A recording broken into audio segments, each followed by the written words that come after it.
compor a mesa com o deputado Sérgio Aguiar, a doutora Wanda Palhares, a doutora Vanja Fontinelli e o grande amigo, o nosso ministro emérito, agora emérito, é extremamente estranho considerá-lo emérito, porque o ministro Biratã Aguiar vai estar sempre no tribunal, é difícil vê-lo aposentado, ele não tem nenhuma das características do aposentado tradicional, pela sua agilidade, pelo seu dinamismo, ele não para em nenhum momento, a sua inteligência e a sua capacidade vão fazer com que a aposentadoria seja ainda mais dinâmica e interessante do que a vida no tribunal.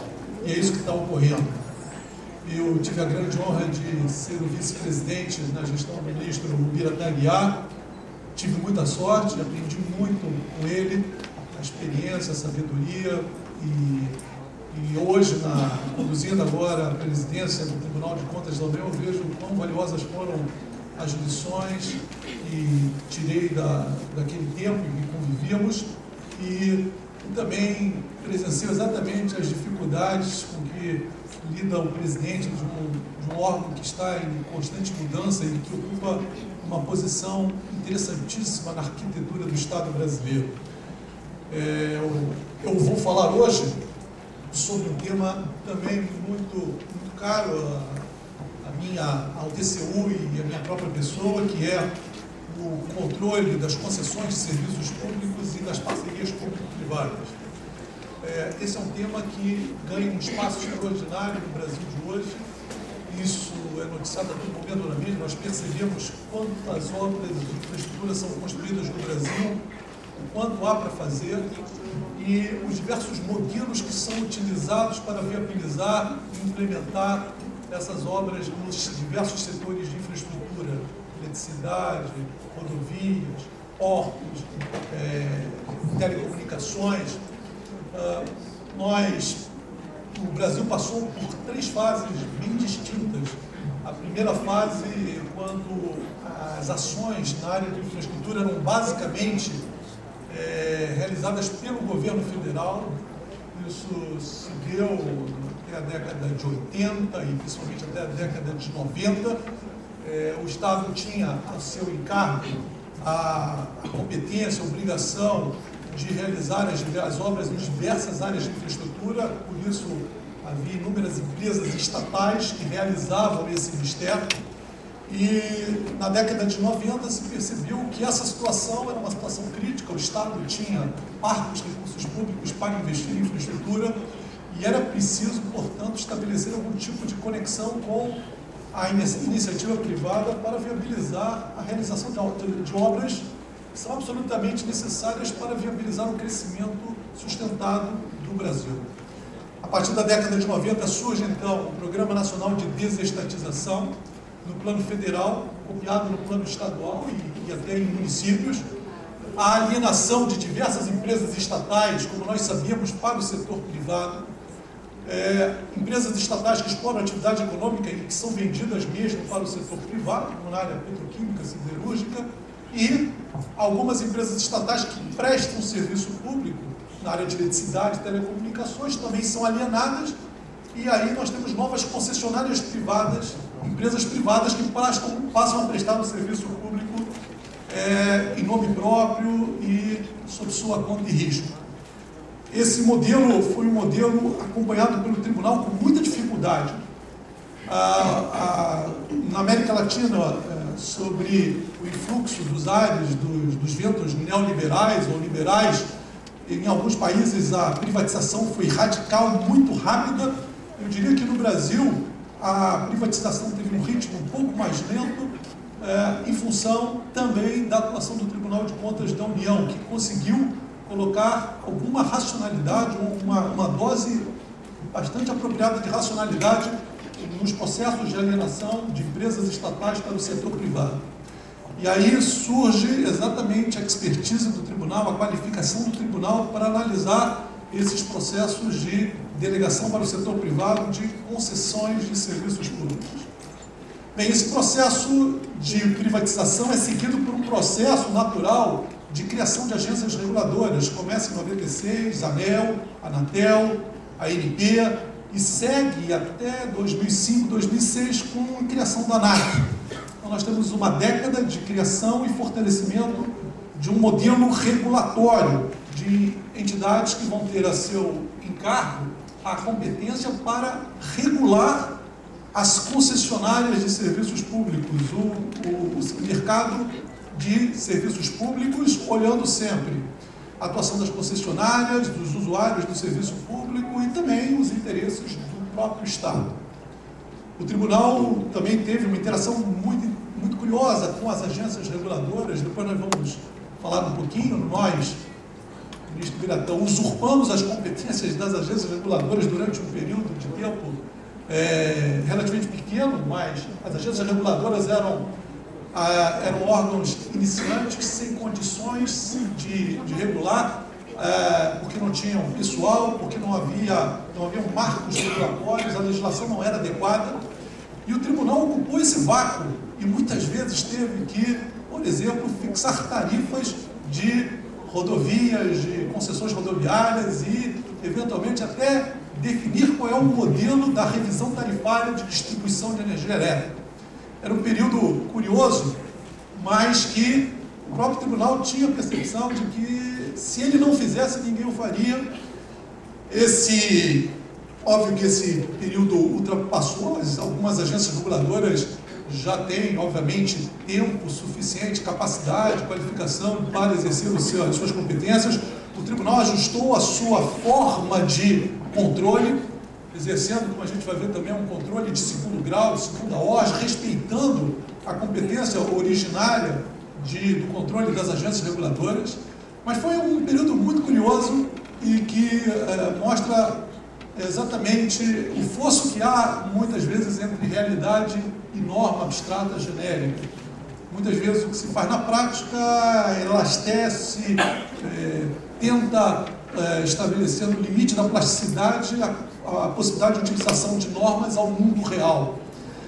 Bem, depois então da privatização, esgotada a privatização, pelo menos de uma forma, como um processo substancial, começa a surgir um período de concessões de serviços públicos, em que o governo define a priori as áreas em que entende necessárias a delegação para o setor privado. E aí surgem as análises pontuais das concessões de serviços públicos nas diversas áreas de infraestrutura. Então, o Estado quer construir, o Estado pretende construir as usinas de Jirau, Santo Antônio e Belo Monte, pois opta pelo modelo de concessão, faz, portanto, uma série de estudos, verificando a viabilidade econômica, técnica do empreendimento, verifica o interesse do mercado, faz também avaliações técnicas, definindo os elementos básicos do projeto da usina geradora, e faz uma licitação para escolher uma concessionária que vai aportar recursos para construir a usina e amortizar e remunerar o seu capital por meio da venda de tarifas, da cobrança de tarifas aos usuários do serviço de energia elétrica. E aí a gente começa a ter um espectro diversificadíssimo de concessões, portos, usinas hidrelétricas, linhas de transmissão, área de telecomunicação, telefonia fixa comutável, telefonia móvel, bandas diversas, TVs por assinatura, podemos discutir se isso é serviço público, área de portos, arrendamentos portuários, área ferroviária. Ou seja, há um espectro de concessões que hoje permeia a atuação do Estado e que existe também no tribunal uma qualificação muito difícil, porque nós trabalhamos em diversos nichos com abordagens muito verticais, muito densas, com uma necessidade clara de conhecimento do setor específico em que atuamos. O tribunal, para enfrentar esse desafio, ele criou, na minha gestão, uma segunda secretaria que atua exatamente nessa área, nós chamamos de CEFID, e agora temos a CEFID 1 e a CEFID 2, e muito provavelmente, talvez o meu sucessor tenha que criar uma CEFID 3, porque me parece que é uma tendência inexorável de que as grandes obras de infraestrutura do Brasil devam ser feitas por meio desses modelos de concessão e, eventualmente, de PPP. Então, o quadro brasileiro, de uma forma muito singela, num sobrevoo muito singelo, é esse: 3 etapas: serviços públicos prestados pelo Estado, privatização e depois as concessões, um sistema de concessões pontuais num espectro muito largo.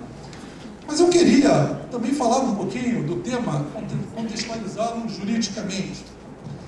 Do ponto de vista constitucional, cabe ao Estado prestar serviço público.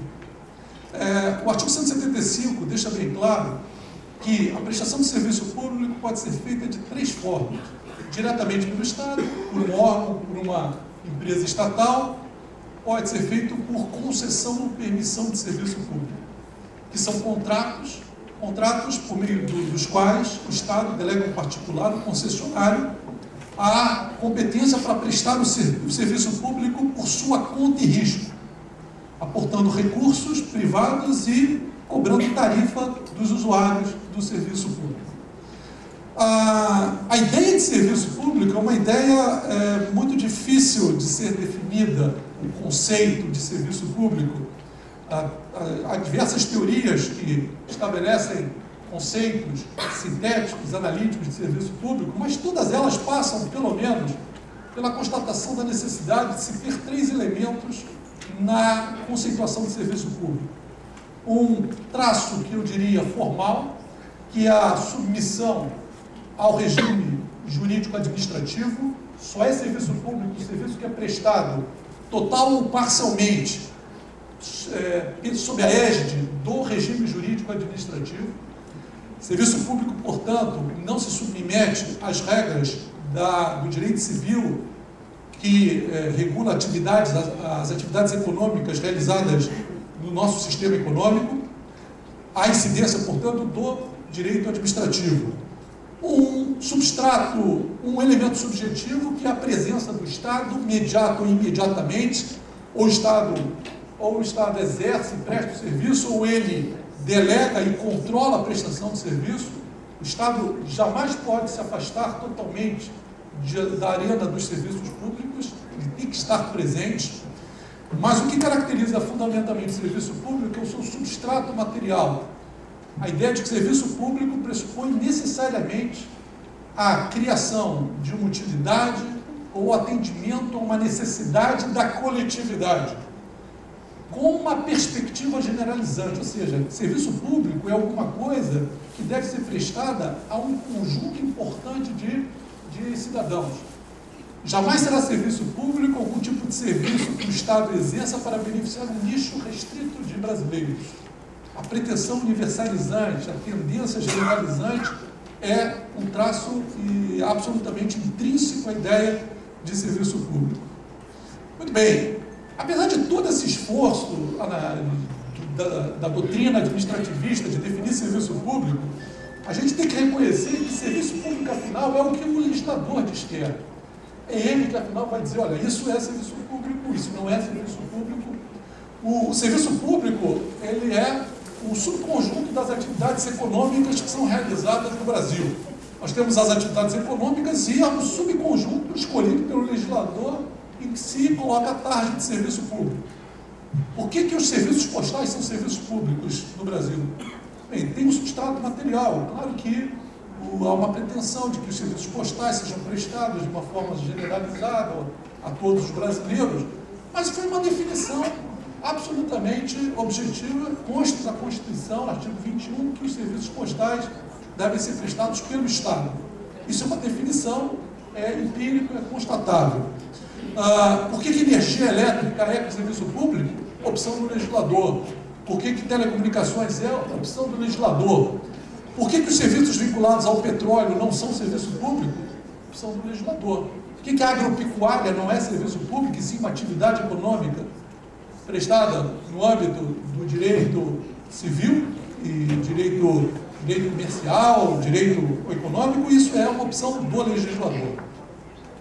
Muito bem, a própria Constituição, ela pede que haja uma lei, ela solicita do legislador ordinário a criação de uma lei que regule a prestação de serviços públicos, as concessões, as permissões, o que é a prestação do serviço adequado, como é que o Estado pode exigir do concessionário que ele preste um serviço adequado, quais são os requisitos do serviço adequado, as questões vinculadas às políticas tarifárias, como serão cobradas as tarifas, como elas serão repactuadas, revistas, reajustadas, pois surge em 1995 a Lei 8.987, que é a Lei Geral de Concessões, uma lei extraordinária com 40 artigos, digna de todos os louvores, sintética, principiológica, como tinha que ser.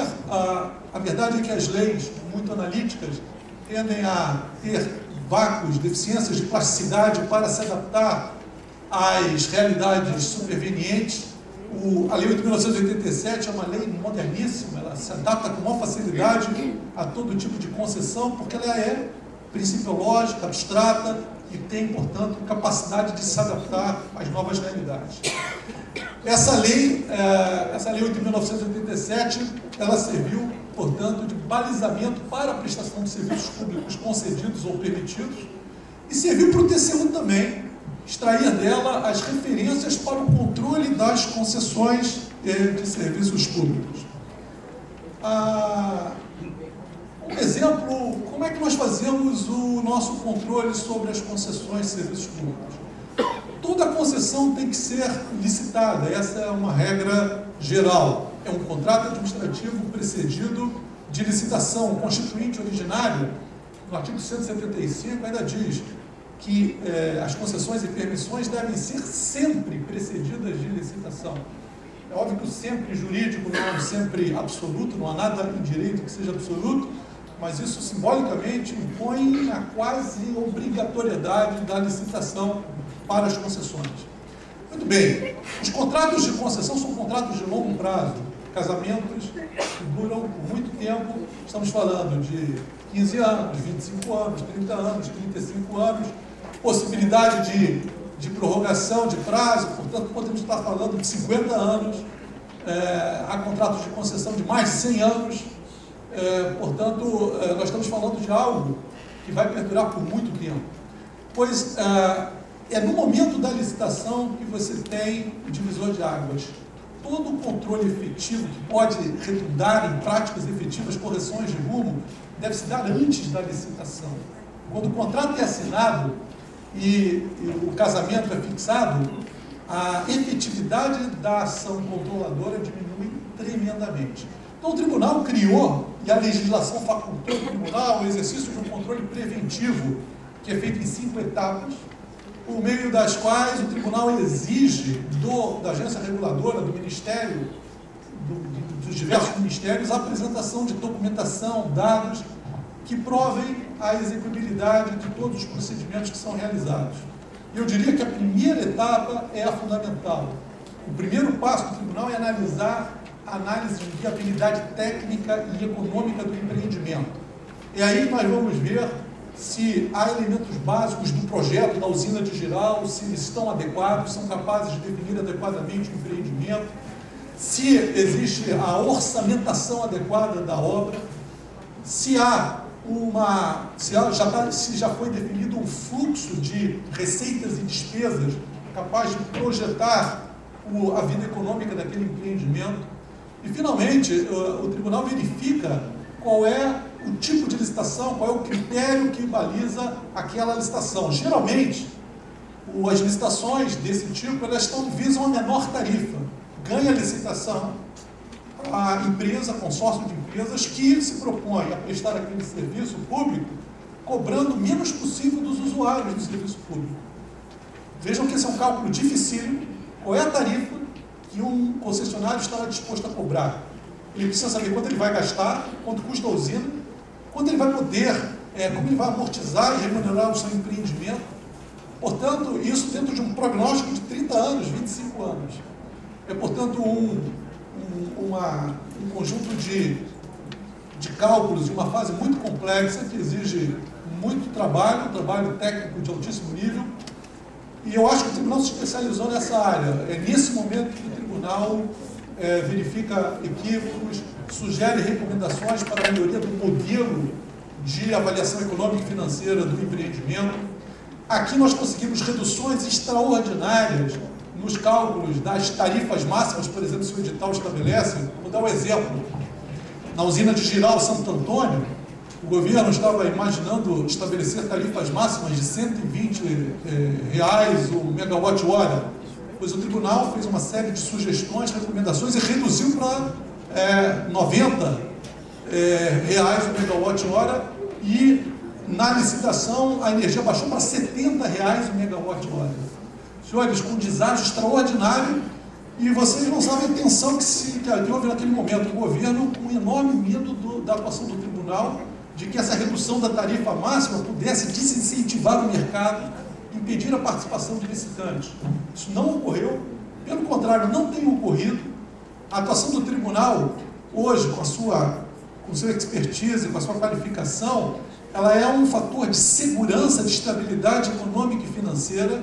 O mercado ausculta e isso percebe, e um receio antigo que havia na atuação do tribunal de ser um elemento de instabilidade econômica, financeira, pelo contrário, mostrou que os fatos mostraram que o tribunal é um elemento estabilizador desse mercado. Na área de transmissão de energia elétrica, os deságios são fantásticos, extraordinários. O tribunal apontou esse caminho. Na área rodoviária, a atuação do tribunal apontou reduções das tarifas, dos pedágios, de uma forma extraordinária, e o mercado aqueceu aos cálculos do tribunal. Portanto, eu me orgulho muito dessa atuação do tribunal. Eu diria que os cálculos que nós fazemos de benefício decorrentes da atuação do tribunal atingem dezenas de bilhões de reais, porque uma redução numa tarifa conseguida também pela atuação do tribunal, isso significa uma tarifa a menor que vai ser paga durante 30 anos. Isso, estamos falando de um volume de energia altíssimo, né? Estamos falando de grandes usinas hidrelétricas. Esse é um exemplo da atuação do tribunal. Um outro exemplo recentíssimo do controle exercido sobre as concessões de serviços públicos diz respeito à concessão do aeroporto, da infraestrutura aeroportuária do aeroporto de São Gonçalo do Amarante, lá no Rio Grande do Norte. O governo a ANAC tinha feito cálculos e imaginava que o critério para a licitação seria a maior outorga, quem estivesse disposto a pagar o maior valor pela exploração daquele aeroporto. Mas é óbvio que o concessionário teria que reformar a pista, construir a infraestrutura aeroportuária. Os cálculos do governo apontaram um valor de outorga mínimo de 3 milhões de reais. Mas o tribunal falou que o valor mínimo seriam 52 milhões de reais. Senhores, isso o governo ficou com medo, mas tudo feito a partir de nada de subjetividades, parametrizado, equações, formulações, extrapolações, séries históricas. Pois, senhores, a licitação foi bem sucedida, e sabem o valor da compra? 170 milhões de reais. Ganhou quem ofereceu 170 milhões de reais. O cálculo inicial do governo era 3 milhões de reais. O tribunal, acabamos de sentar com o governo 2 meses atrás, e nós vamos estudar o modelo de concessão de aeroportos, infraestrutura aeroportuária para Guarulhos, Viracopos e o aeroporto de Brasília. Esse é um projeto que o governo tem de conceder a infraestrutura aeroportuária desses 3 aeroportos, e a licitação será no final do ano. Então o tribunal entra em campo com muita rapidez para fazer essa análise exatamente nesses cálculos que o governo tem, e o governo agora vai ao encontro do tribunal pedindo que o tribunal faça exatamente esse controle preventivo. Aquele receio antigo do ministro Piratã, aqueles receios, aquelas tensões em que as agências reguladoras achavam que a situação do tribunal poderia ser contrária ao interesse público. Hoje é o contrário. Hoje acho que nós temos um conjunto de trabalho que mostra que a nossa situação é altamente positiva, e o governo sabe disso. Eu acho que na sua gestão, Vossa Excelência, abriu os caminhos dessa interação com o governo, foi também na sua gestão que nossos trabalhos ocorreram, e hoje eu colho os frutos de todo esse trabalho continuado das diversas presidências do TCU. Bem, mas tem um troço aqui que me incomoda muito no Brasil e que são as parcerias público-privadas. A lei das parcerias público-privadas foi criada com muita tranquilidade, passou pelo Congresso com maior facilidade, tivemos a oportunidade de discuti-la, uma lei excelente, muito moderna, muito interessante, também principiológica, um pouco mais analítica, só que não pegou. Pelo menos na esfera federal, a gente só tem um exemplo de PPP que deu certo, que está dando certo. A ideia de PPP não pegou porque essa é a questão. O que a gente está vendo é a utilização de PPP no âmbito estadual. Em alguns estados, realmente, há PPPs. Na Copa do Mundo,